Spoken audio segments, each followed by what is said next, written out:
Welcome back, dude and dudettes, to another wild episode of Send It Mate. We're here to talk about all things hunting and outdoors. And today, we've got something that'll keep your gear running smoother than a dingo's getaway. That's right. Our show is brought to you by High Caliber, the gun and knife oil company that knows how to keep your firearms and blades in tip-top shape.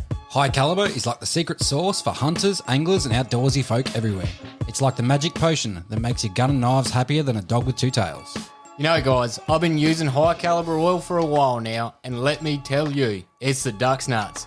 My rifle practically sings a lullaby when I take it out hunting. And speaking of lullabies, ever tried sneaking up on a deer with a squeaky gun? It's a prime way to end up with no venison in the freezer. You'll be hungrier than a vegan at a bacon festival. Absolutely. But with High Caliber oil, your gun will be quieter than a ninja in moonlight. You'll be stalking your prey with the grace and stealth of a mountain lion. High Caliber doesn't just keep things quiet, it also prevents rust and corrosion, so you won't find your gear looking like it spent a season at the bottom of a creek. That's right, and for you knife enthusiasts out there, High Caliber has got you covered too. Your trusty blade will slice through anything smoother than butter on a hot biscuit. So, folks, don't let your gear become a rusty, squeaky mess. Head on over to highcaliber.com.au and grab a bottle of their oil today. And if you use the code SENDITMATE at checkout, you'll get a special discount. I say again, use the code SENDITMATE for all your oil slick, stealthy hunting needs. Thanks to High Caliber, you'll be sending it in style and silence. So, gear up, oil up, and send it, mate. High Caliber, the ultimate oil for the ultimate hunter.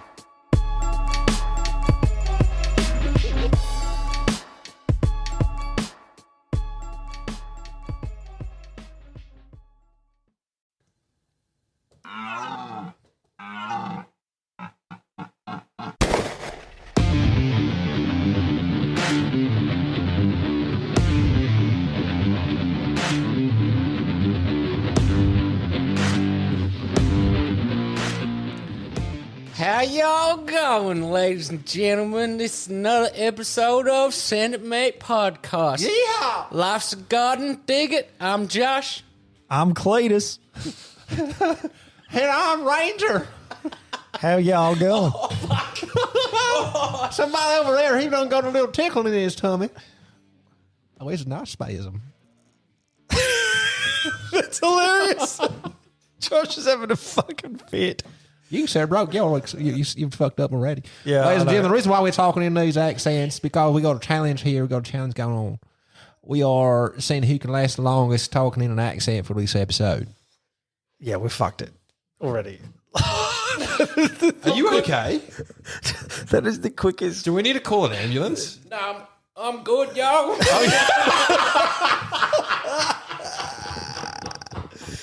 The mother of all fucking stitches going on. Spasms. Well, that stitch. lasted a whole of 30 seconds. I'm good, y'all. I'm good, y'all. We tried. I've given up now. No. Oh. I should be all right on a southern accent. I watched Dukes of Hazzard the other night. Yeah. It depends on how south. Like, you want to get down there, you got to talk about Bubba down the swamp. Or are we talking about where it comes from a little bit higher end of the country? Yeah, you were doing like fucking Florida Bayou for a second there. Yeah. That was, yeah. Josh is just Are you fucked. Are you actually okay? You look, I mean, Y'all gonna have to give me a second now. We should film these podcasts because to paint a picture for those listening, we're sitting in chairs like triangularly opposite each other. Josh looks like he's in labour. Possibly the weirdest start to our podcast ever. Now breathe with me now, y'all. Oh, look, it's a boy. He's trying to recover. We'll get there. You good? No. No, he's not. We're going to have to start over again or what? No. We're going to power through. Just let me just He's going to power through. let me get through it. Fucking childbirth, eat your heart out. I've always maintained if giving birth was hard, men would do it. I just pissed off every single lady that's listening to this podcast. Probably. and the feminists that are men. Oh, shit. I got, like, just for the listeners, I'll have a bit of nerve issue, and then it sort of like when it happens and it fires, my muscles just cramp just instantly to the point where it actually feels like I don't know. I'm about to bust some fucking A pooper valve. like burst my guts or break my back or It's quite dramatic. It generally involves some sort of clenching or arching of the back or massive seizing of like, it's not even like an arm or something. It's like just a small part of a muscle group. yeah, it's fucking terrible, man. I can feel my ab, just like one ab is just like bulging. One motherfucker. It's Have you seen that video where the guy gets cramp in his abs? no. It looks so painful. If there's anything like that. Oh, cramp is no fun. Doesn't matter where it is. I always get cramp in like the arch of my foot. Imagine if you got you in your dick. I do get cramp in my dick. Yeah, That's an STD, man. is it cramp or is it stinging? Oh, I thought you said clap. Oh, Why do I have a burning sensation? It's like someone put fire ants on the tip of my penis. Actually, funny thing about that, when I was in the army, when I first joined, I was at Kapuka, and some bright spark, because you get bored at night when you have like a fucking moment of free time to yourself, and it's generally a large amount of blokes that are bored. So you sort of sit there and you come up with things to do. One guy turned around and was like, oh, let's all fucking put deep heat on our dicks and block the route, like the entrance like to the toilet, so you can't go wash it off. And naturally, when it came to my turn, I've wiped it and somehow it's got in my Jap's eye. And oh my God, it was singularly the most painful thing. And it's a slow burn. It builds up in intensity. So you're like, Let me get this right. There was a group of guys in a room. They locked the doors, and then you decided to put deep heat on you. Did you put it on each other's dicks or just your own? nah, you put it on yourself. yeah, but that's No, but I mean, you are standing around wiping deep heat on your dick. You got your pajamas on. so you pajamas just on. Sort of, yeah, you got to wear pajamas in the army. And that's Like not mandatory. Hang on. That's Hang on. This is something I didn't know. You Yeah. have to wear pajamas. in Kapuka because they uniform everything. So everything is standard. What is Everything is the same essentially. What is it, So like shorts and a t-shirt? what is or- issued military issued PJs look like? they have two different types: a summer and a winter. Winter's flannel, long pants, and like a long button-up shirt. And then winter is, I believe, I didn't go in. Sorry, that was winter's pajamas. I didn't go in summer, so I think they might have something similar, but in What do like you mean you didn't? Oh, as in you didn't go to Kapuka in summer. Just a yeah, big yeah. bunch of burly soldiers getting So- around in their Jimmy Jams. But the funniest thing is in the morning you get up and you have roll call, so you stand outside your room, and they pretty much just do like a number system roll call. with your morning wood. But that's the thing, man. That's the thing. I'm just 'Cause picture- you can bet you can't crank in Kapuka because there's like a dude right next to you, and then another two, like a petition wall, and then another two people dudes. did. Come on. Yeah, they did. But look, you don't get an opportunity to do it all the time or enough. So waking up with morning wood was a real thing. And these flannelette pants that I wore, they just had a button, one single button For the fly. for the fly. Yeah, yeah, So yeah. it would happen quite often that guys would like run outside the room with morning wood poking like through the hole, and like naturally I had 5 chicks in my platoon, so you've got like 31 dudes and 5 chicks, and every now and then some dude would be breaking through his fucking pants. Well, that's how I met your mate from childhood. The first time I ever met him. He will remain nameless. I came over, first time I've met his mate, walked into his bedroom. He's gone to greet me. He had fucking boxer shorts on and his dick was hanging out through the fly. That was my first greeting. Look, you may not have this problem because you got a chode, but us with fucking decent sized penises, it happens. They go in places. Oh, no. Do you know what? That happened to me today. You greeted someone with your cock out. No. But you know how in like your briefs, like the Bonds briefs, they've got like the bit that you pull aside to That no one actually uses. Yeah. Yeah, Like, that bit. no one actually uses. But I was For the old guys. I was on the shovel, so I've like gone down and scooped up some shit, literal shit. I was literally shoveling shit. And then I like stood up and like, gee, my belly feels a bit weird. I'm walking, and I'm like, wow, that's a bit rough. And it was like the inside of my fly was like rubbing against my dick, and then I'm like, and I could feel it. I was like, and I put my hands down my pants. I'm like, fuck, don't know how that happened. You own these underwear? Yeah, man. I only wear the Bonds. You got to, Like man. the You got to tiny get into whities? like hipster Not trunks. man. Mine have got some pretty sweet fucking hipster patterns on them. Nah, you've got to get into the Bonds hipster trunks. I wear trunks. Yeah, Yeah, no, that's what I wear. That's But what I'm they talking don't- about. yeah. Mine don't have a They hole. don't in have it. the they don't have the fucking dick. Mine on. have- No, like the little. It's like an overlap on the front that you pull one of them. Like you can pull one aside. Yeah. I know what you're talking about. I have owned some before, but Oh, you just don't have them. I don't have them now. No. No, I don't have them now because no one ever uses them. No, exactly. So and they use the material that would have been taken up for that slit. They actually make it bigger. So for those with larger packages, it's sort of it's held in place properly. It cups your balls. You might say. I've got a small dick. Don't worry about this. I just talk a I big just game. I just gotta don't stop believing. He was the little train that could. I want to be a real man. Anyway, Well, that was a great start to a podcast. We started with accents, and then you had a spasm. yes. And then we started talking about dicks. again. All right, do you know what our next challenge should be? Go an entire episode without referencing a penis. That would be a mean feat. I'd love to see what a psychologist thought of us.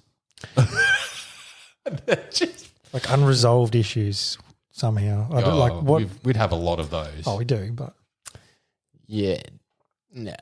I think I lost think you all can- I don't modesty think- in the army, man. Yeah, It got worse, right? So even in winter, when you have PT every day, and some of the sessions would be like a pool session, and you have to go swimming, and they give you bright green fucking dick togs to wear. Budgie smugglers. Yeah, budgie smugglers. Now, like the chicks get a one piece, the dudes get these buggy these smugglers. fucking dick togs, and naturally, not everyone. How do I put this? Maintains the garden the same. So every now and then you get like some fucking greased up dude, and he's got like the bush hanging out the sides, and you'd be like, oh fucking hell. And then of course in winter you get into this freezing cold pool, and suddenly you all become females. just everyone's getting around like a Ken doll. Yeah, it's like a button. Anyway, let's move on. So, this week's point of interest, we actually, at Send It Mate, have some exciting news. So, we've been working rather long hours and Feverishly. feverishly to produce. Yeah, it's been long hours in the office, man.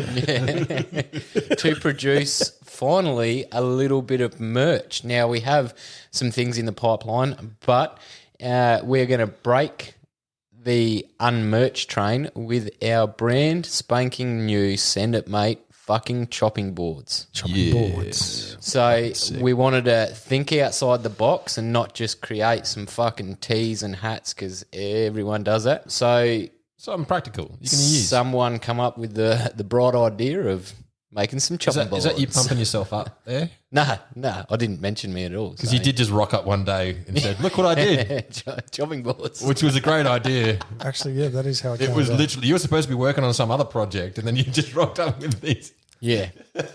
I had an epiphany one day because Ryan, you said at the start you didn't want to do the typical merch, and we all agreed. So I had this epiphany. I was just sort of sitting there, and I'm like, well, when I go to deer camp, I use the chopping board, and it's shit. Fuck. And then I ran down and got some chopping boards, and we etched the logo in, and it's all good. It's all good in the hood. Anyway, they will be available to purchase very, very shortly. Well, by the time this episode gets released, yeah. Yeah, we will have advertised them out there. So limited run. it is start. the, First the release. virgin run, as you will. If they are good, let us know. If they are shit, let us know, or let Caleb know. And I will forward that email to Josh to never read. Josh can tackle all of the. And I will send it to the HR department. I was going to say you're the HR department, bro. You're about the closest we got. Did a terrible job. Caleb touched me the other day.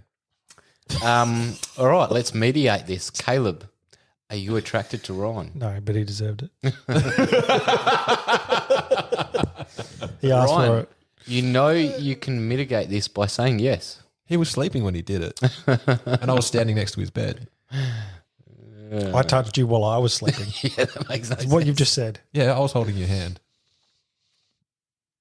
Well, if I was asleep, then I can't be held That responsible. joke was completely wasted on you. It was 100%. Wow. I don't get that at all. No, I have no idea what. I'll listen back to this I'm when I saying, edit, I'm and I'll like, be like, he's sleeping and I've got his hand and used his hand to touch me and then said that he was the one touching me and "That's too complicated." Yeah. It's too complicated. I'll get it when I edit, and I'll be like, "Oh, that's what he meant." And I'll probably just delete the whole thing. No, well, we do. These we've got 2 different size boards. If you jump on Instagram, you can have a look at them. They look fucking sick and sexy and would make a great addition to your camping kit. They're also fucking light. We recommend that you oil your chopping board once you receive it. With what kind of oil? The oil of your choice. The oil of your choice. We've used Oil of Olay. No. olive oil. I like the olive oil. It's because it's nicer than the other oils that I tried. Well, my old man was a chef, and I've watched. Well, him. Lottie fucking da. I'll just stop now. I'll just go fucking die in the corner. My dad cooked. Anyway, my old man was a chef, and I've seen him oil chopping boards, and it involved just putting a tray of olive oil and standing the board on its end in the tray of oil, and you watch the oil soak up through the board Oh, that is cool. rather than just rub it on there. You just Porous. actually fucking stand it in the oil, and it soaks up through the timber. The timber naturally draws it through. Ah, Yeah. porous. Very nice. Yeah, well, ladies and gentlemen, Thank you. Or you It could is just a- get a it- cloth like normal people with a bit of oil and just rub Does it that on. real? That's only skin deep. That's amateur It's only shit, man. surface level, man. amateur shit. 2021, I feel like there's only surface level shit on everything these days. Give us, have a look on Instagram, send it, mate. Buy a chopping board. Give us a hand. Support us. Get a wicked sick chopping board. And he doesn't mean literally give Ryan a hand because, Yeah, because then he goes to the fucking HR department, and then there's mediation involved. yeah. And then I'll make some weird joke that no one ever gets. Exactly. It's So all if you want downhill. more of that, buy a fucking chopping board. Anyway, Best ad we've ever made. let's move on. What is our topic of today? Well, the topic is out of the box. Funny you mentioned thinking out of the box, because that is our topic today. Out of the box. And Why can I see this going down at least some sort of digression to porn? What would makes you think that we would reference Pornhub? Oh my god! how, well, Oh, Because we are who we are is the answer to that. Yes. you've And not this even is given us a Saturday. fighting chance to Yeah, not you talk didn't. about Pornhub. Yeah. You've inferred that we're going to go there. we can edit it out. And when you want to be in the box, not out of the box, At some point, you have to be out of the box. you want to be in the box, Can't then out be- of the box, then in the box, then out of the box, then in and out, and then in and out, and then Jesus. Hey, he started it. It's Pornhub. You didn't have to. Yeah. I laughed so hard I fell off my dinosaur. I have no idea what the fuck that is. Sorry, what? You're so hard you fell off your dinosaur. I laughed so hard. Now you're slowly taking over the role of the weird You one. laughed so hard you fell off your dinosaur. Because it's an old joke. An old joke. Okay. Oh, Oh, God. I get it now. Anyway, Out of the box. Josh, you are the first topic breakdown. Go. out of the box. So I was trying to sit there and I was trying to come up with what I was going to talk about. So I'm going to start this with something I heard on the weekend. So I was away on an ADA working bee this weekend, and I was sitting there and we were just having a few beers and chatting with a few people, and one of the guys actually has been hunting in Africa. Anyway, he proceeded to tell some of his stories. One of them was he wanted to go hunt a baboon. Now, the guide took him down to a watering hole where the baboons would congregate, and near the watering hole was a baboon trap. Now, it's a square cage with a 44-gallon drum welded at the top as an entrance point, and they grease up the 44-gallon drum, and they put some bait in the bottom, and the baboons will come in and go down the hole and eat the fruit, and then they can't get back up and out because of the grease on the 44-gallon drum. And that wasn't the funniest part. The funniest part was the fact when they walk to the cage, the baboons can see the hunters coming, and they know what's coming, so they will push each other in front to get shot because they know they're about to die. So I thought that was a little strange. So is this like the weakest one gets pushed to the front of the pack? Well, they're in a cage, so I presume they're all going to die. So, Well, I know one of them's going to get shot, so yeah, they're like volunteering one as tribute. yeah, pretty much. It's like Lord of the Flies shit right there. So you could probably get like 2 with one shot. Hang on, just to clarify though, where's this going with boxes and out of the box? So I was sitting there thinking that the square cage is a box and it's a trap. So I was going to go down the long lines of like making traps. Every box is a trap. Every box is a trap, my friend. Anyway, so one of the things is we mentioned before. They need to stay out of the box. Yeah.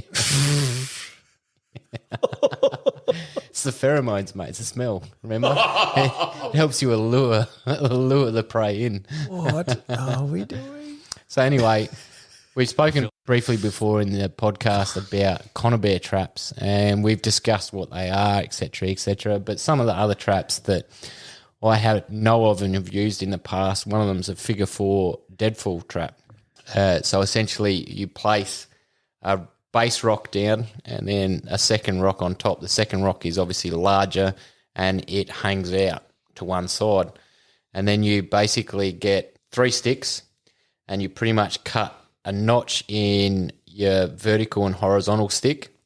And then there's essentially the trigger that sits. You sort of like angle it down into a point, this trigger stick. It's very hard to explain. And it makes a 4. I don't know how you'd explain this, but it angles down. So you've got one of the sticks there, you've got your horizontal and your vertical stick, and then the other stick that's sitting on an angle. I mean, I'm loving this because you're doing hand gestures, but everyone at home is just I can't even follow that. happening. So it looks like a 4. So I'm going to have to draw this on a piece of paper. Josh is now drawing for us, which again will not help you at home. But It's like there's the rock.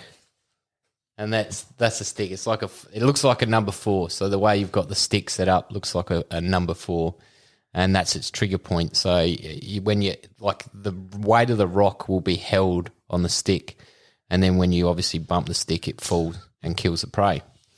And I taught this when I was in the army. hopefully better than that. Yeah, look, I had a whiteboard. And You had a whiteboard. Fuck, they I would don't have know got how it to there. describe it. Okay, fair enough. And I printed off pictures. I will Did you send. make a slideshow? Hey, Did you make a slideshow? I made a presentation. PowerPoint presentation. Yeah. Yeah. Anyway, Fuck off. You've never made a PowerPoint in your life. yeah, made heaps. You have not made a PowerPoint. Made heaps, mate. You have Windows not. 95, PowerPoint. Boom. All over that shit. Did you stay up late in your Jimmy Jams working on your PowerPoint? Nah, I did it at work because that's when you're getting paid. Anyway, so I did it on the RAF base. So we posted in Edinburgh towards the end of my career here in Adelaide. And Edinburgh is a bit strange. It's sort of, there's like a CTA area, which is like a combat training area, and there's a bit of scrub there. So I took them out to the scrub and I demonstrated this figure 4 trap. And it was quite funny because I ended up catching a rabbit in the figure 4 trap. But my pupils... In Edinburgh? Yeah, in Edinburgh, man. What? Yeah. I don't know how it happened, but the guys that I was teaching, I taught them a bunch of different traps, and they actually went out and tried them for themselves. And one of the boys, there's this it looked like an old chimney stack from an old building at the CTA, and in it, pigeons would live. And he's actually made a trap. I can't remember what it was. I think it could have been a hanging noose trap, and he actually caught a pigeon out of it. Fair So play. yeah, Good on him. That's cool. yeah. So that was a bit different. I have a question for both of you. Have you learnt any traps yet? Only the snare trap that you taught me with the snare wire on the rabbit run. Yeah, yeah. So that's pretty basic. You just basically get a bit of wire and you have it so it creates a loop, and then you peg one end down, and then you set the snare with some sticks over the entrance of a rabbit hole, and they'll just come through, and essentially they trip the the loop and then pull it tight on. It's like putting a noose in their running path, and then they catch it with their head, and it tightens as they go. Yeah, the best way to catch rabbits doing that with that snare technique is you've essentially got to put a lot of snares on the ground because the success rate is quite low. So if you only put one or two, you're probably not going to catch anything. But if you can blanket, like cover an area, so you've identified a warren or an area where they're moving in and out of, and you put like 20 snares down, you'll obviously increase your chances.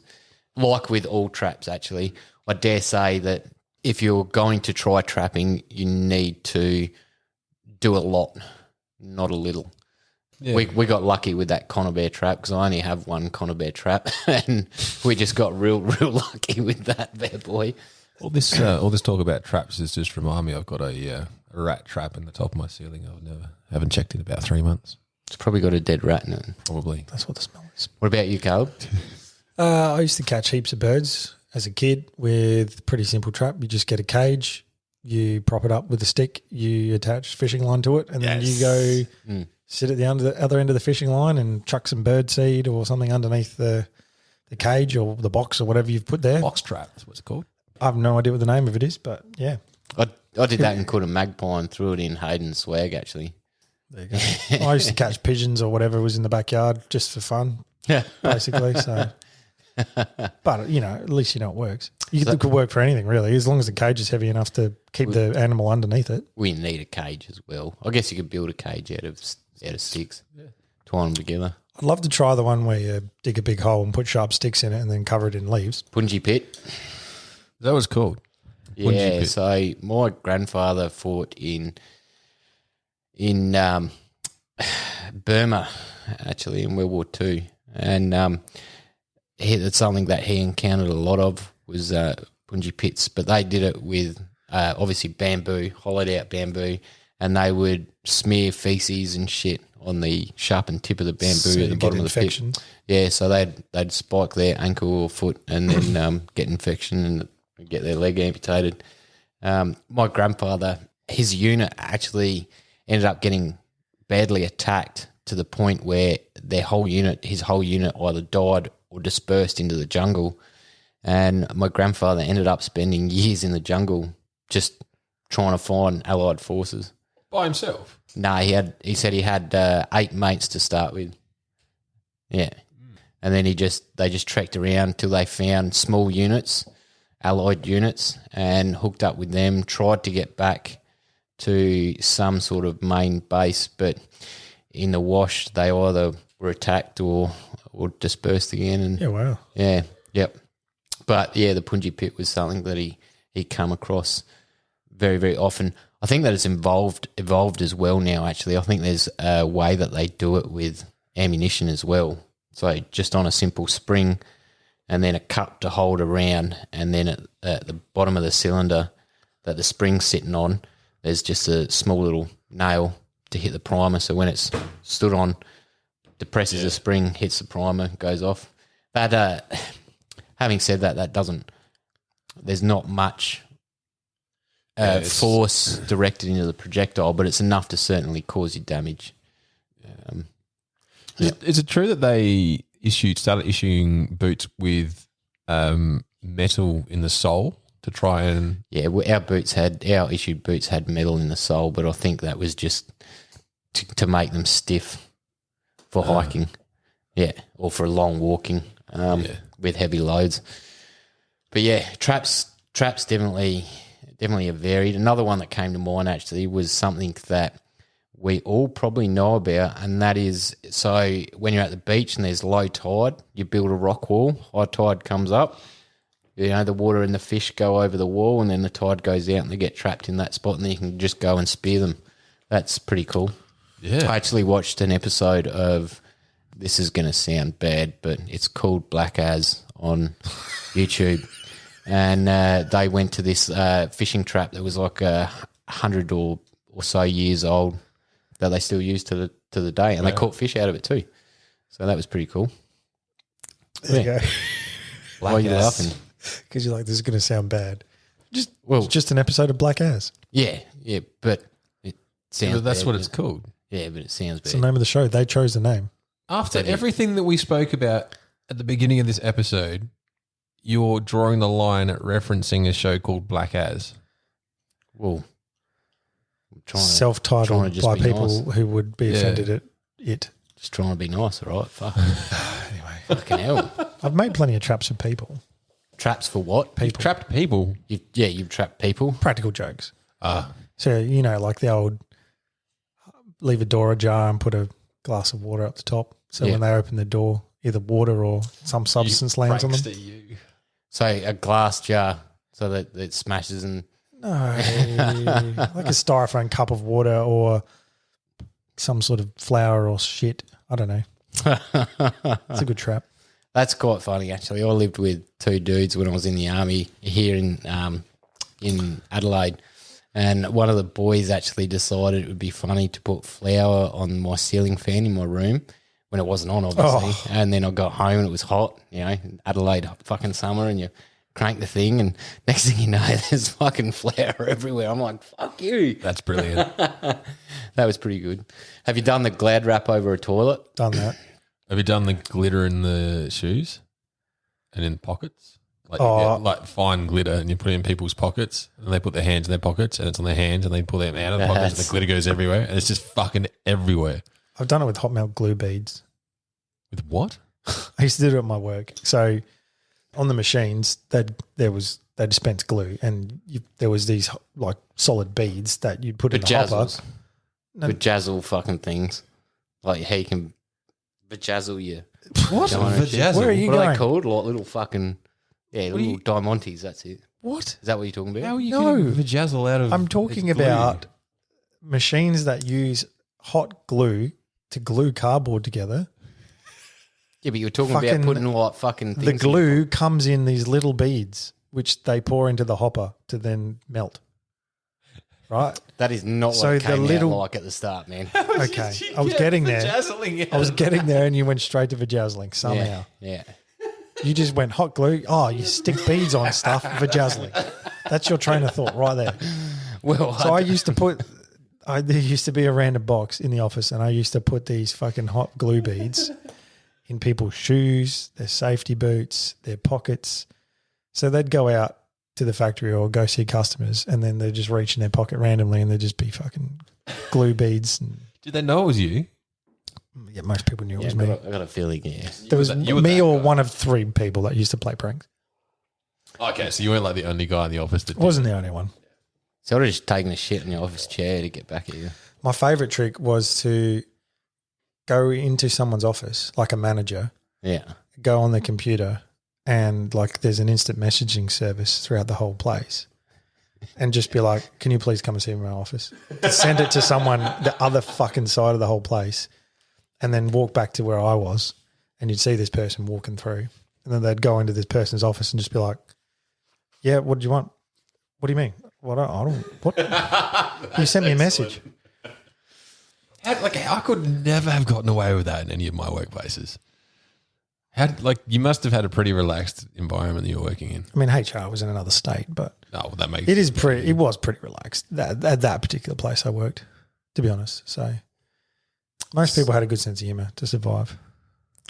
That's the thing. You need a good sense of humour in those sorts of jobs, don't you? One bloke I used to get tissues and hand cream, and just Okay.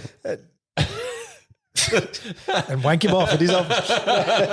I used Fall to asleep with your hand open. I used to fill the tissues with hand cream and scrunch it up a bit, and then just leave them all over his like desk and computer to make it look like he just wanked off everywhere. Oh, God. Just leave these jizz covered tissues everywhere for the cleaners. Fucking hell. That's terrible. There was no reprisals for any of this. No reprisals. No. Have either of you tried ferreting? Talking about As trapping. in For gerbil? trapping. Nah, like This is going out non-sexual. rabbiting with We're talking ferrets. non-sexual now. Yeah. Yeah. No. No. Not jerking other men off. With ferrets down holes. You started talking about ferreting, and then he's trying to Well, like isn't that- insinuate that like there's some sexual thing about ferreting. No, I was asking because we were talking about sex. Yeah, you and went straight sex, to and then you're like, gerbils. yeah, gerbils. And I'm like, are we still joking now? Or No, we'd progressed. Cool. We'd progressed. As always, I'm the last one to keep up. From wanking to ferrets. Fucking hell. All right, I think that's the end of that. Let's go on to my my topic. So, out of the box. I'm like, out of the box. Well, When I heard the topic, it was out of the box. I was like, out of the box. out of the box. What does that mean? What could it possibly be interpreted as? So I was just thinking, like, out of the, like, straight out of the box, like new stuff that you get. So what stuff that you get that's out of the box, but out of the box of out of the box. So that's like inside the inside of the box. There's 2 layers of inception here. I'm lost. Absolutely. A Keep fucking up. Russian nesting doll. Keep up. So, and then I've been thinking quite a bit about Boxes. my what's affectionately referred to as my cheapassery. So I was thinking I might look up what's the most expensive out of the box caliber that you can get, like ammunition. Sub-MO. Oh, no. Sub-MOA claiming sort of ammo or something. No, just ammunition in general. Ah. So what do you think currently on the market is the most expensive dollar per round? Oh, God, man. I didn't know the answer. Are we putting artillery in this or No, where do we no. come? This is civvy accessible. Would it be? We can't have it here in Australia, by the way. So that'll. So it Could be US. like 50 cal, but I'm starting to like lead maybe into like a 500 nitro or something. Something like that, I reckon. Because I know I've watched a YouTube clip of some dude fucking firing it. But I Yeah. cannot remember the name of it. You're close. 25 Something mil, nitro. fucking- Yeah, it's a 700 nitro. 700. Yeah, 700. Yeah. Which goes for, depending on what year it is you look at and the fluctuation of prices and where you're buying it from, between $80 to $120 per round. Ouch. Yeah. But and it's purely because it's fucking massive. Massive. It's a 17.8 by 89 mil big game round, and it shoots 1,000 grain pill. That's just why massive. I believe for like rhino or something. Like man. big game, Yeah, big fucking game. Cape York buff are pretty aggressive animals, man. So yeah, you probably want to stop them in their Yep. tracks. Well, I decided to couple that with one of the most expensive rifles you can get. What do you think that would be? Out of the box. Out of the box rifles, not like custom So chassis. mass produced. Yeah, mass produced. Are we talking about Not handmade. pre-owned by someone No, famous, brand new. It has to come in a box. Oh, Mass it would- produced. including Yeah, shotguns? I feel like if you- handmade's probably included in this, I'd say. Oh, God. Including shotguns. But factory out of the box, including shotguns. Oh, What's pretty sure there's some shotguns that go for it's like 6 10 figures. Yeah, this. Yeah. Oh, not brand new. Yeah, brand They're new. like, yeah, well, they're one of a kind though. They're like a limited range. I'm talking about a, I don't know what the word I'm looking Limit for the here. parameters. Fucking Okay, hell. the parameters are like, yeah, mass produced is probably mass produced out of the box. It's an off the shelf product that you get that's not a one of a kind or like a custom rifle out of the box. So you pick it up, you fire it. That's all you need. I'm thinking of Rigby. Have you ever heard of Holland and Holland? Yeah, Holland. Yeah. So they're the Holland and Holland Nitro Express goes for base model $260,000, and that was in 2015.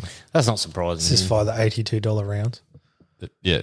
Well, I think that it would be more expensive than it's $80 to $120, so it'd probably be around the $120 mark per round. Fucking hell. That's not surprising. Yeah. I don't actually think that's all that expensive.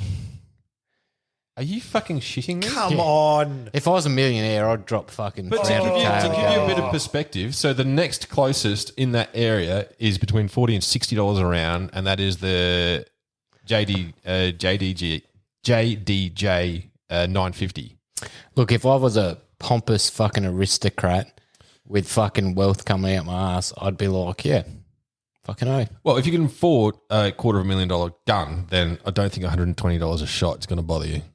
Yeah. Bro, you're literally looking at reloading in the next 2 weeks because it's costing us fucking $2 a round. Yes, I suppose.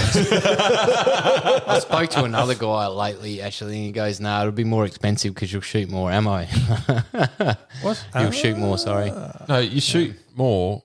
Oh, as in the long run, you end up spending more. Yeah, because you'll shoot more. Yeah, so the cost per round would be less, but because you shoot more rounds, Because you end it's up less, costing you'll shoot more. Shoot more, Yeah. Yeah. pay Yeah, that's more true. overall. So I'm like, oh, that's all right, because I'd rather put rounds down range than. Yeah, fucking- you'd rather Yeah. actually do something with the dollars.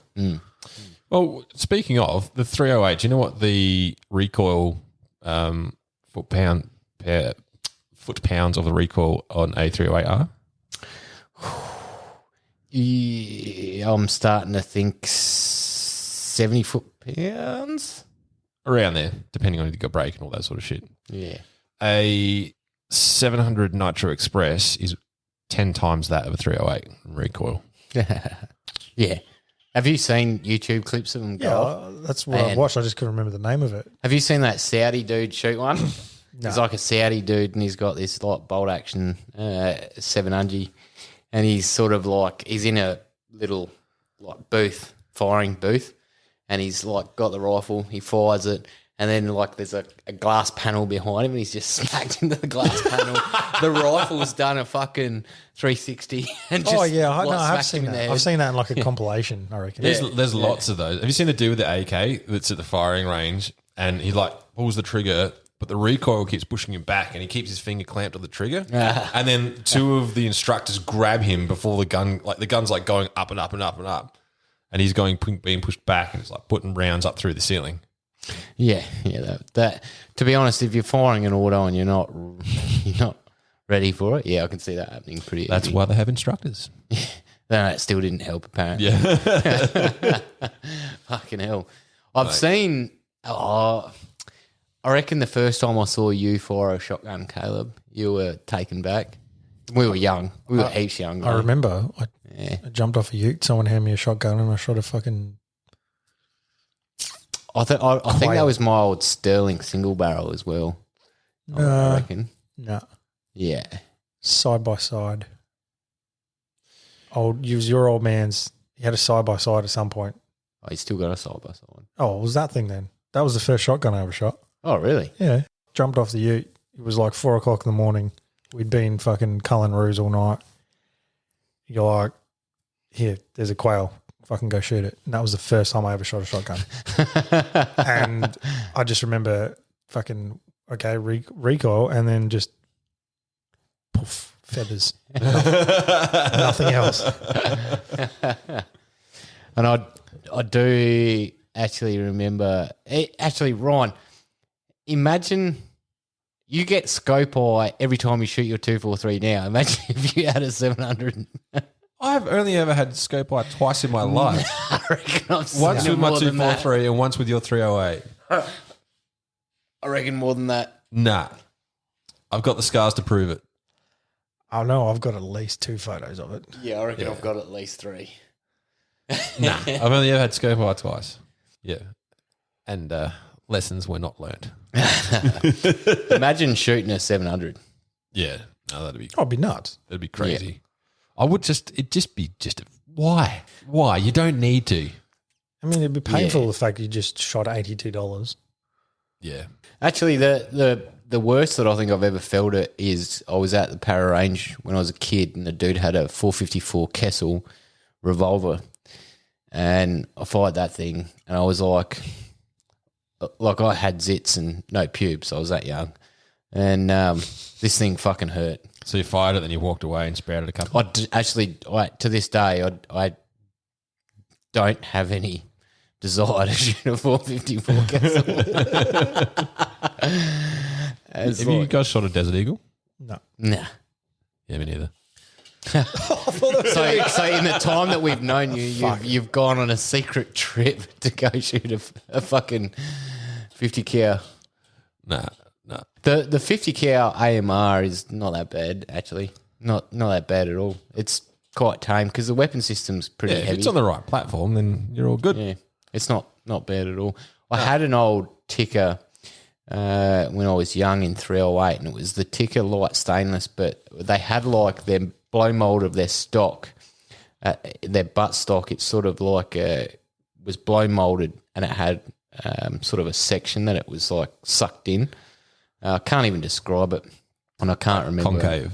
Yeah, I can't really describe it, but I was quite young, and I ended up selling that actually because, I was probably too young to handle the recall. As wimpy as that sounds, it certainly gave me a bit of a jolt. I mean, you were about 40 kilos to the age of 18. So Well, the guns you've bought and sold. Yeah, I don't regret any of them. it's all experiences, bro. Yeah, exactly, experience. I know, but you've gone through a few in your years. Actually, your old man, Ryan, when he had that 310 Cadet, You still got that. I was expecting like fucking fireworks. then it was just like pop. It barely even made the star picket we were shooting at. Yeah, but it's a bigger, it's like a heavier round though. Like it does, like compared to a 22. Like Yeah. it's like a low velocity, bigger pill. I think it was just the unknown of the rifle. Like, just you sort of like, you know, when you got an old rifle, you sort of like, oh, is this gonna go all Up right? in my face. You think Yeah. because it's old, it's going to be agricultural, which means it's going to kick like a mule, but not necessarily. Man, Actually, There was some finesse with that stuff. we've had a catastrophic failure on a mate's new rifle, or newer, I should say, and that was a CZ. Do you remember we were out pig hunting and we were shooting some targets with a 22 during the day, and our mate of ours, Mark, the magazine exploded. Oh, yeah. Remember that? Oh, Yeah. yes. I don't know Why? what happened, but it was definitely a catastrophe. Like the magazine was destroyed, blew the floor plate and the mag out of the magazine. It was a detachable magazine, but the little floor plate on the detachable. Yeah, Yeah, that's weird because it'd be some sort of pressure from the inside that would have made that happen. But how it got past the but there's a Out of the choke pressure chamber. release. I wouldn't call it a valve, but there's a pressure release port on all rifles. no, can you please pass the port? Port's the right word. Seamless. It was. That was. He's been very, very fucking. I'm not even witty. joking. I've got an empty cup Witty here. the last few fucking He's been working few on it. months. Yeah. I don't work. I'm all fucking. What's the word? 360-degree feedback works. Just got to fucking berate him and be like, fucking be better.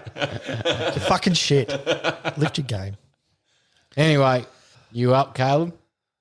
Well, hang on, let me check. You gotta get your jab. Do you want the I can put my gym jams on first. Do you want the magnifying glass? I don't even know how to retort that. We're not burning bugs with the sun. We're doing a podcast. Oh, what the fuck? I'm so fucking tired today. Yeah, man. Tired of your shit. It's been You know a- what it is? It's a been change of weather. It's been a long day. Anyway, out of the box. Right. This is where I'm going. Switching on. Literally, I've gotten out of the box. Not in a sexual way, right? Stop making faces at me, you dickhead. I'm too tired. Fuck you. All right. So, in my working life, I've literally got out of the box, pun intended. I've gotten out of the packaging industry after 12 years. So, I've literally gotten out of boxes. Is that because you were sick of people putting you in a box? I was sick of making boxes for people and selling them to them, designing them and all that sort of stuff. So what I want to talk about is I made that change for certain reasons. And given that it is November and it is Men's Health Month and part of that is mental health and looking after yourself and doing what's right for you, that's where I'm going with this. Having a little discussion about my reasoning behind getting out of what all I knew for 12 years, which was boxes. And that makes me sound like a sex pest and further confirms Josh's argument. But Did you ever take your kids down and look at the box factory? just no, don't go there. Wow. Don't bring children into it. Fuck. There are many puns that happen in box factories factory. to do with flaps and boxes. That was a reference to a Simpsons episode. Okay, I've watched literally one episode of The Simpsons in my life. Again, my jokes are wasted on They are you. wasted. Okay. But yeah, I had to get out of that because after 12 years, so my progression was from design. I'm an industrial designer by my fucking university degree.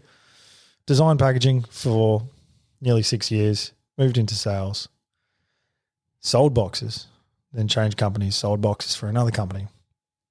And sitting in an office, especially during COVID where you couldn't go out and see customers, for 8 hours a day was like fucking prison. Yeah, that's So for my own well-being and mental health as much as anything, from just hating what I was doing. But do you miss playing with boxes every day? Yeah, I'm trying to have do a you miss serious conversation You miss about mental health. No, I understand And exactly where you're you're coming talking from. about fucking vaginas again. It's talking about boxes, bro. You're building boxes. Are they You're clean touching boxes, or are they dirty boxes? Folding flaps. Have they been waxed? And when I want to get rid of them, I smash them. Smashing boxes. Waxed? Oh, shit, son. I don't collapse them, I smash them. Do you get them wet so they're softer? Do you stand on them? Use your feet, If you get them wet, they you- collapse easier. don't they? Yeah, they smash easier. Do you tape them up? This is bizarre. Look. Anyway, what I'm saying is sedentary, sitting behind a desk all day long. It's bad for your health. You feel like shit. It feels like prison. Your mental health suffers. You bring that home. Could that have been negated if you added some physical activity like after work, do you think? Or was it, nah? No, because at the end of the day, you're still sitting in a room for 8 hours. That feels like prison. Yeah, So but for if someone who you're- likes being outdoors and going hunting and going fishing and like just being outside, having to sit in a room, and it's more so during COVID where you couldn't go out and see customers on the road as much. So that would have been hard being like, you progressed to being a sales rep. Being a sales rep during COVID, you probably wouldn't have been able to meet KPIs because you couldn't go see new clients and things. At the end, I was a business development manager, which my whole like role was winning new business. And you can't get in front of people. It makes it twice as hard, especially when you're trying to develop business in another state, which was Victoria.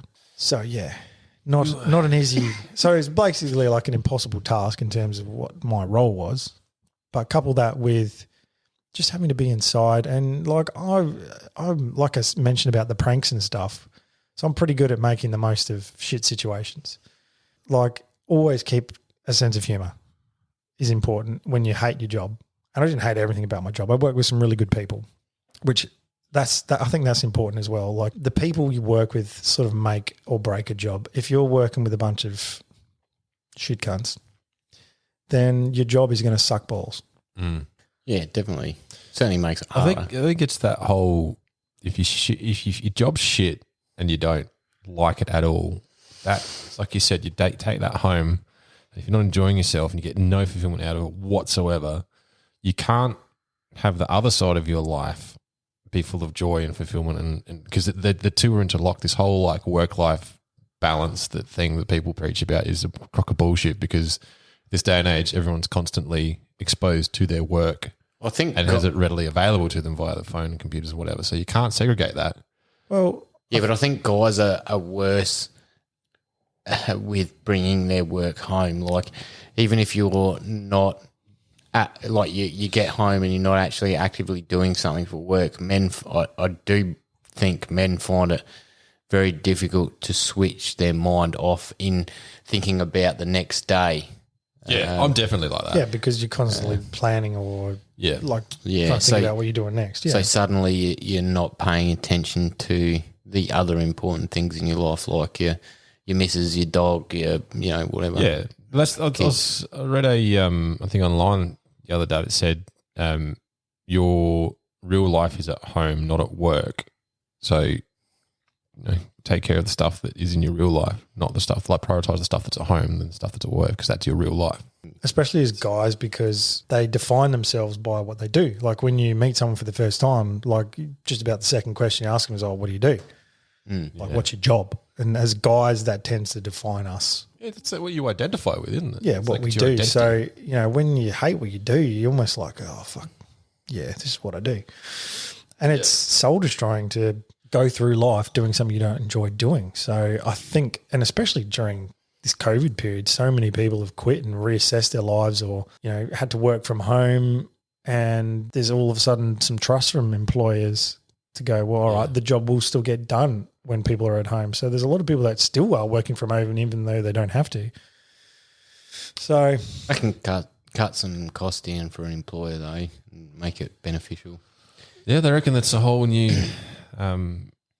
completely new business structure that's been rolled out as a permanent thing now instead of just a COVID thing. Yeah. Like you've got high-rise buildings that are being vacated in the US because people can do their jobs from home.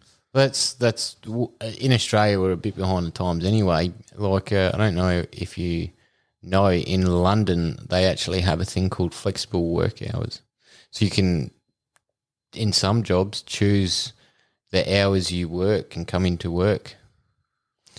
Yeah. So if it doesn't suit you to come during the day, but you can do your 8 hours from like 9 at night till. well, as long as the work in the gets morning. done, who cares? And as long as it's a business that can support that model. Not every business could do that. Yeah, that's true. Yeah, because you'd have a lot of very moving true. parts that need to be communicating in real time. So, one of the biggest difficulties in a flexible working environment, right? So there was a lot of people in the industry I worked where people were trying to balance parenthood and work. So there'd be a lot of people that would work 3 days a week, and whenever you have a work week, there's a natural ramp up and a ramp down for your work week, right? So when someone's working 5 days, by lunchtime Monday, they're good, they're into it. Friday afternoon, they're ramping down. When you've got someone who works 3 days a week, you get like 2 days out of the 3 productivity, and it's just a fucking waste of time. And half their time on the first day is spent catching up with the things they missed out on the 2 days and weren't there. Mm-hmm. So really, it is not very productive at all. And I understand people need to work to support their family, and they've got kids which they got to get to school and spend time with and whatever. But there's got to be better ways to do that as well, because then it pisses everyone else off. This is the side of things that people that have these working arrangements don't see, is it piss the people that are there 5 days who are picking up the slack for these other people. Mm. So I think that there also needs to be consideration in that of the work allocation has to be suitable to the working those hours. Like if you're in a role that would dictate that you are present for 5 days a week to be able to collaborate with your co-workers, then presenting that as a 3 days a week role is to the fault of the employee, not the employer. Sorry, not the employee. Yeah, that's true. Like, so I can't say, well, people that I used to work with that were on 3 days, it was their fault. Well, they shouldn't have been allowed to do that, or they should have had another role created for them and someone else move into that role that was better suited to it, who could be there 5 days. So there's a lot more thought that could go into people's roles and the hours they work. And we've changed a bit in Australia because of COVID, and the goalposts have changed, but a lot of other countries are fucking way more progressive than we are. Yeah, we're miles behind in most things. Just in terms of getting productivity out of people and trusting people. We have a lot of OH&S issues as well, like a lot stricter laws than a lot of other countries. Yeah, but the technology is doing a really good job of clawing back the time loss in all of that. So the biggest wins that you'll find on the construction site is that OH&S is out of control, and you used to, like 3 years ago, maybe even, you used to have to fill out a bunch of paperwork by hand, but now it's all apps. It's all generic. It's like if you've got someone who's savvy enough, you can do all of your safety docs, have it ready to go and prepared. You just got to be organised, and that doesn't hinder you. The only hindrances that you have is having the right safety equipment. So I think that technology is starting to catch up in Australia. Like, I can only speak for the construction industry, to be able to compensate for all the bullshit laws that we're trying to work around. And there's a massive market that's been created out of that as well.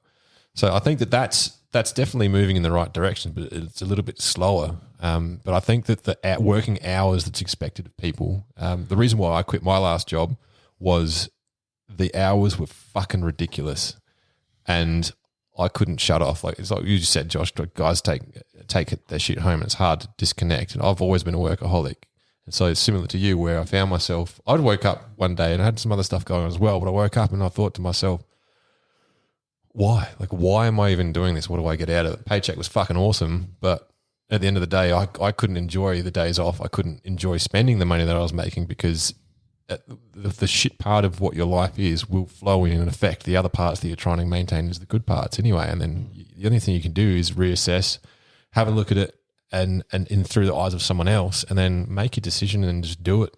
It's hard to get out of as well because you don't know the shit that you're in if you're in the box. They can't read the label if you're in the box. You got to get out of the box.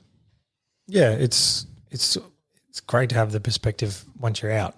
That's it. And it's but when you're in there, it's hard, and not everyone has the luxury to be able to go sit there and go, oh, I want to do something else. What am I going to do? And then go do it. That's true. It's very true. There's a saying that really hit home for me, which is you don't know that you're at your capacity of shit until more shit is put on it, which means that you don't realize how much bullshit it is that you're putting up with and you're putting yourself through until you're past breaking point with the straw on the camel's back. So, and then you end up being in this place where everything's fucking terrible, and then you look back and then you realize it's not just this small thing, it's a whole bunch of big stuff as well that you've been carrying, that you've just been dealing with. And then once you recognize that, then that's when you get the light bulb moment going, this is just not a fucking good fit for me. Like, I just need to try something else.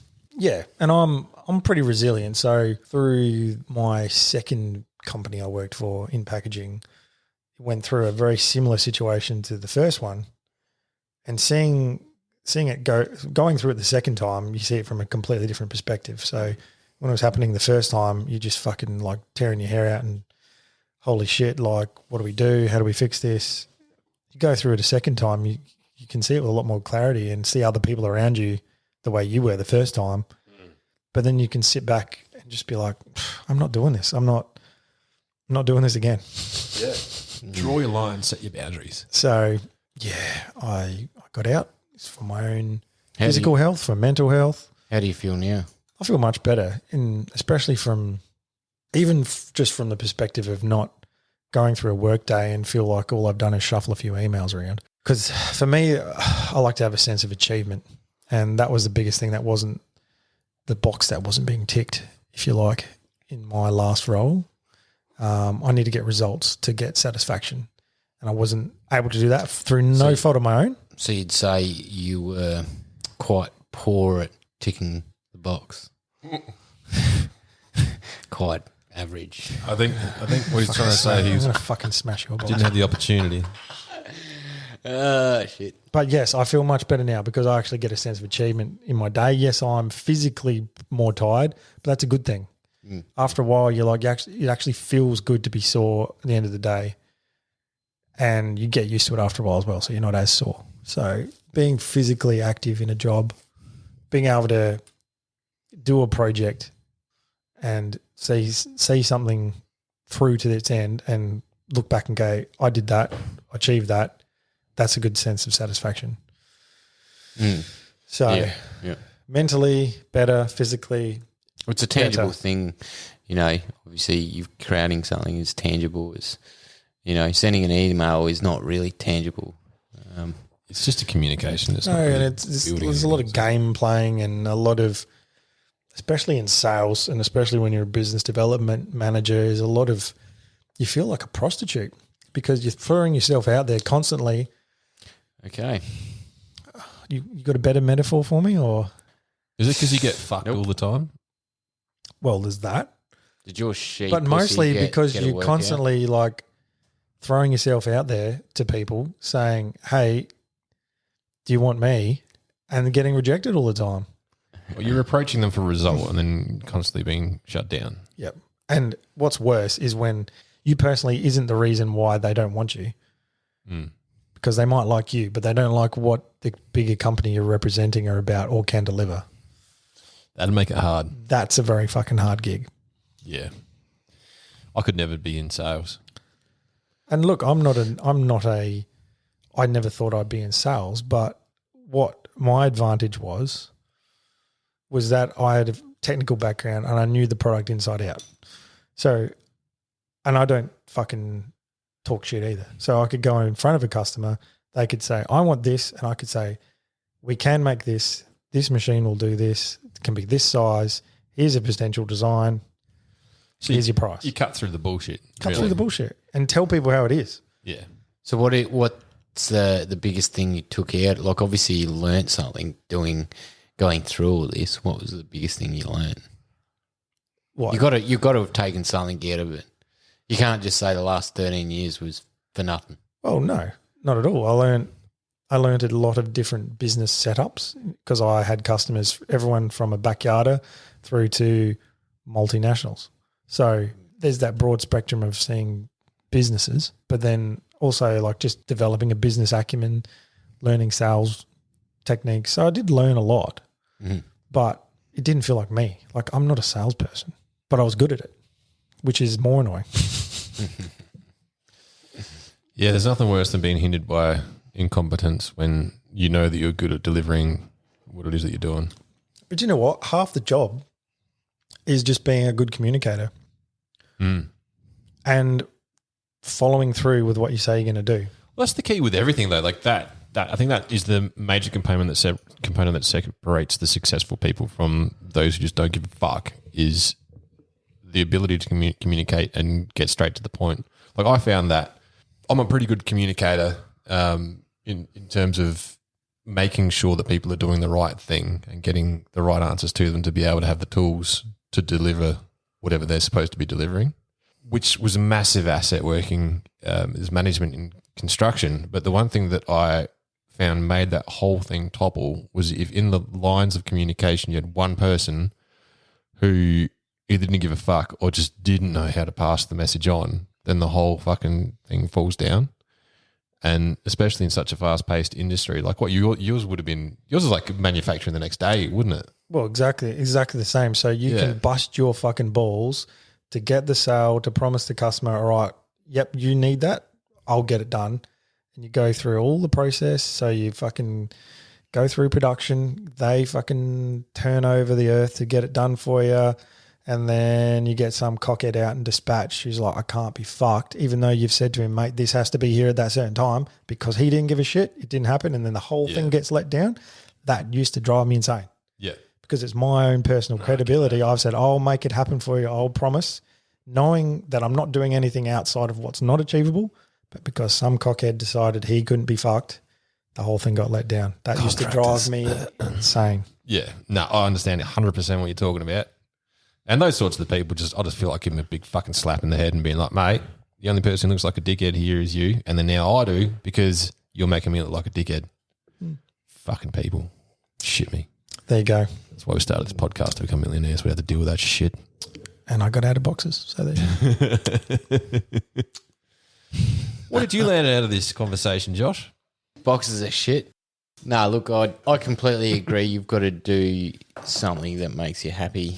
Not every day is going to be fucking beer and Skittles, but if your heart's not in it, then get out of it. At least have a good think about it. Like, and especially it is fucking Men's Health Month. It is Men's Health Month. Yeah, I think you should chase your dreams, and I think people should stop being hesitant to take a plunge and give it a crack, because at the end of the day, if you don't give it a crack, that's it. It's definitely not going to happen. But if you give it a crack and you fail, well, you've learnt something. You miss 100% of the shots you don't take. Exactly. Oh. Exactly. So Little sports nostalgia there. I'm all for... No, absolutely. I think that the problem that is that we've got a bunch of people that think that it's easy to be successful, but when they fail, they find reasons and excuses and then don't try again. No, I'd rather keep failing but doing something that I love. Yeah, or but believe in. you're like that. You're not the demographic, the stereotype that I'm thinking. Like in my experience, because I've spoken to a lot of people about this. I've found that most people our age have tried something and failed, whether it is tried a new job and walked away, or tried a venture of their own and walked away, haven't stuck it out long enough to reap the rewards, and then have gone, well, it's too fucking hard, I'll just keep doing what I'm doing, and then choose the easy road. So and you're never going to find the things that make you happy or the success that you want without hard work. The key is to find the things that give you fulfillment, so that when you do put in the hard work, you're also not grinding your guts out to the point where you fucking hate what you're doing. That's the key. And that's what Caleb's talking about, where the only way that you're going to come out on top with any sense of fulfillment in what you're doing as a job, and not having that shit that you end up bringing home, is finding something that you're passionate about, or that ticks the boxes for, I don't know, it might be the money that works well for you, for something that you're not really that good at but want to try. But I don't know. look, No, I don't think you should factor money into it. 'cause absolutely, that's a key for some people. Money stops a lot of people from chasing their dreams because they use an excuse. Oh, I've got a safety net of a 9 Oh to no, that's 5. not what I was talking about. I was talking about people finding a job that maybe doesn't quite click for them, but the money is worth it for them. But you're going to still find your happiness in that. Is by no means my dream job, but there's reasons why I'm doing it. It's less money than I was on before. It's doesn't come with a car and a phone, but the pros of it are being physically active, not having after hours anything. I can literally switch off. There's way more pros, even though it comes with less money. There, you can't put a price on your own happiness Yeah, you can't. as well. Yeah. So that's what people need to look at. 100%. And no one teaches that. Like, no one teaches that in school. Like, when you go in for your first job, I can only speak anecdotally. So, my experience, I never had anyone go, fuck, Ryan, you're playing in a whole bunch of bands and you're giving up your time for music, and why have you ever thought about being a sound engineer? Everyone was like, oh, here you go, construction. Because that was the boom that was happening at the time. Like, if we had people that were actually pushing, like recognizing kids' passions and their skill sets and pushing them in the directions and encouraging them to not just think about the money, which is what seems to be the only fucking thing on everyone's mind, but think about the impact that it would have on them as a person. You know, I think that would probably have a better contributing element to people being happy. Because this is shit that we're all learning as we're going. If you don't have anyone to teach you, you got to learn the hard way. And so if we're all learning the hard way, by the time you hit mid to early 30s, that's when you're sort of recognizing. You got to try a few things as well, though. And sometimes you have to do the shit jobs to know you don't want to fucking do that. Yeah, that's true. That's true. I would give every person who has found a job that they are happy in deserves a fucking high five. But, I've reached a point now where I'm like, I ain't fucking sitting in an office selling shit anymore. I've done that. Sorry, no more. Yeah, no. There you go. I agree. I don't know how you did it for so long, man. But That's all the boxes I had access to. It was the perks of the box. Let's move on. We're done. yeah, let's do it. Indeed. Negligent discharge. Right, Andy, who's got it this week? It's myself. That is me. Moi, as they say. Well, that's the ND. Ryan is the ND. Because I discharge everywhere, baby. I laughed so hard I fell off my dinosaur. You can't roll with that twice, mate. Nah. ND, so, as you guys are very much aware, and probably the listeners are aware, there was some big hailstorms that came through Adelaide in the last couple of days.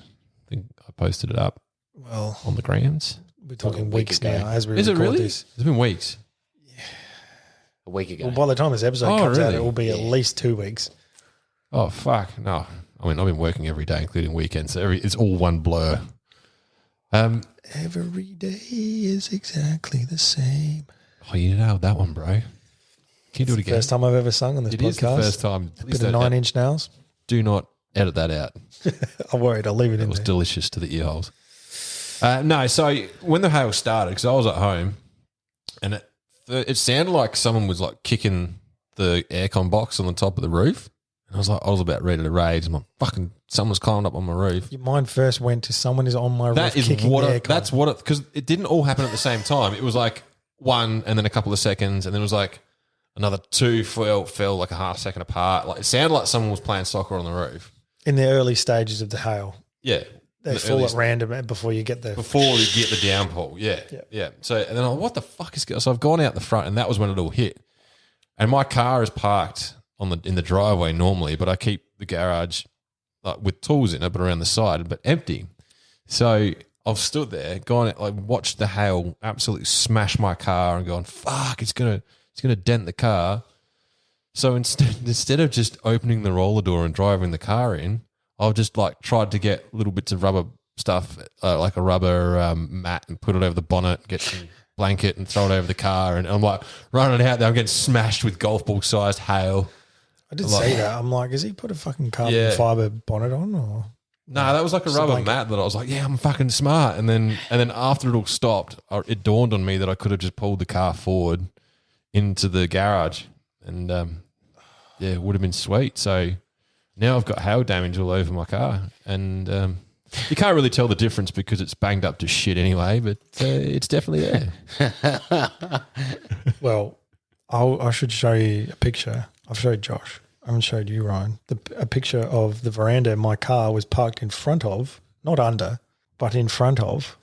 Oh. When the hail hit. My car has not got much hail damage on it, but that is the Alcinite fucking veranda that my car was parked in front of, and it looks like plastic sheeting. There's 1,000 fucking holes in this thing. Man, the insurance companies are going to be absolutely reamed in the next couple of weeks. And hail is not always the most cut and dry fucking claim either. Your dad's roof looks like a fucking, oh, mate. It looks like someone's just put a scatter gun into it about fucking 50 times with double OSG. Like their car was fine. It was under there because obviously the force is absorbed by the fucking plastic sheeting before the hailstones hit the car. How come the rubber sheeting didn't do that with your car? Or were you too late? It wasn't big enough. You covered portions of his car. You have a square cut. Yeah, I do. Oh, good God. That's something the insurance company just to make the insurance claim. I'm not going to claim it. No, fuck. It's a workhorse, mate. That thing's got more belt buckle marks on it than it does hail fucking stone imprints. So belt buckle. You been fucking on your bonnet or what? Fucking don't you? No, I usually.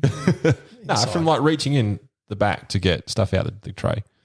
Okay, cool. Yeah, that makes sense. Yeah, it makes sense when you think about it. But it does. You know, the funny joke that you made about me fucking my car was on point too. No, I'm just saying fucking on your car.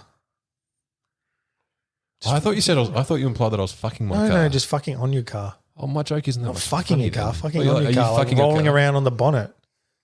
Fucking somebody. What is this episode? I don't know. Mate. I feel like we're all just fucking in a daze of tiredness and port. Port has definitely taken its toll. I think we're all just reeling from Josh's spasm. Yeah. I still have Down for you, bro. I still have You've been quiet. some slight pain in my Anus. stomach and back region, actually. That's what happens when you put something Your that neck? long up there. Is it your neck? Nah, it's Your back. It's my back, and it's sort of like pussy and your when crack? it fires, it curls around in my chest and stomach for some reason. I don't know why. When they fire, the cum it curls around your stomach. That's what I heard as well. Cum curls around to his stomach. Yes. Might want to get that checked. Oh, I had that problem at one point or another. When your belly button fills up. Nope. No, I haven't had that problem.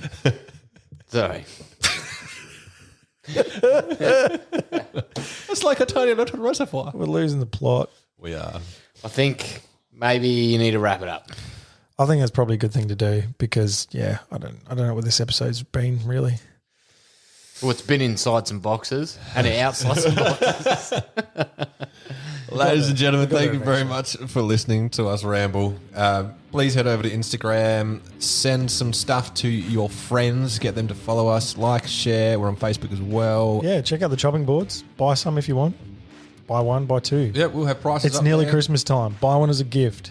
Yeah, great gift. If you know someone who is into fishing and hunting and needs a cutting board, this is a perfect gift. Anyone who needs a surface, make a great cheese board.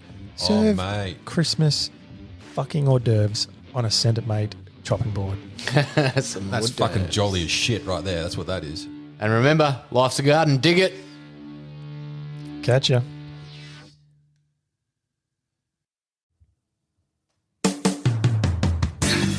G'day, dude and dudettes. Josh here.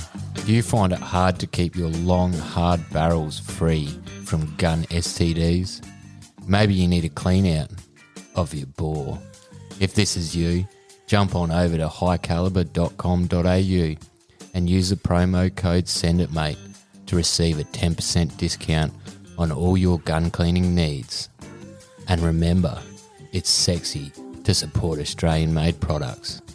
Everyone here at Send It Mate uses High Caliber, and we can promise you that it'll keep your firearms free from those pesky gun STDs.